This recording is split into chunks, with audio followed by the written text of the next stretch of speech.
আমি তারেক বলছি। জি জি আসিয়ার শরীর কেমন আছে এখন? ভালো না, রক্ত ব্লাড দিচ্ছে, ব্লাড দিচ্ছে। আচ্ছা আচ্ছা আচ্ছা আচ্ছা।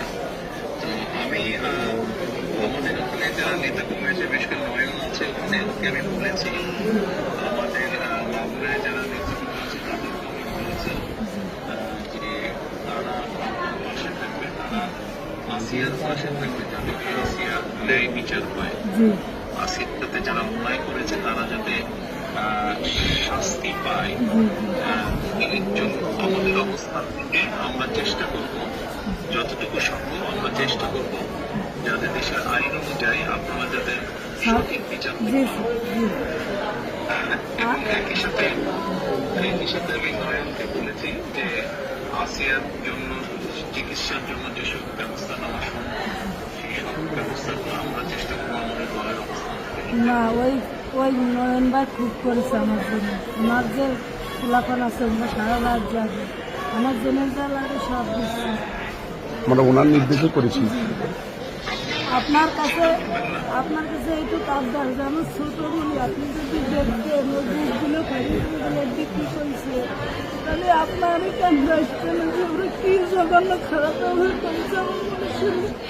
আপনার কাছে একটু অনুরোধ, আমার শাস্তি তো দেবেনি, আর আমার দিকে মরিক্ষিত করেছে ওরা। একটু আপনার কাছে আবদার থাকবে, একটু হিসাব দিলাম আমি। আমাদের অবস্থান থেকে আমরা চেষ্টা করবো যাতে আসিয়া ন্যায় বিচার সেই প্রতিষ্ঠা থাকবে। আপনি চিন্তা করবেন না, আসিয়ার চিকিৎসার জন্য যা কিছু প্রয়োজন আপনি যদি কিছু মনে করেন আমাদেরকে জানাবেন। এটা নিয়ে টেনশন করবেন না। ভাই আসবে আমার সাথে।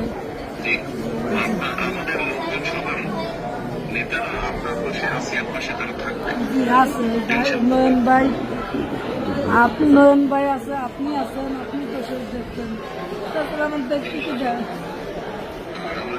ইনশাল্লাহ আসিয়া যাতে দ্রুত সুস্থ হয়। আমি তো এই দোয়াই করি যাতে আমার বুড়িটা বুড়ি ফেরত আসে।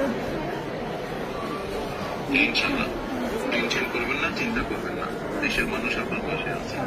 দেখতেছি তুমি, আচ্ছা আচ্ছা বোন, আর দোয়া করবেন আমার মনে।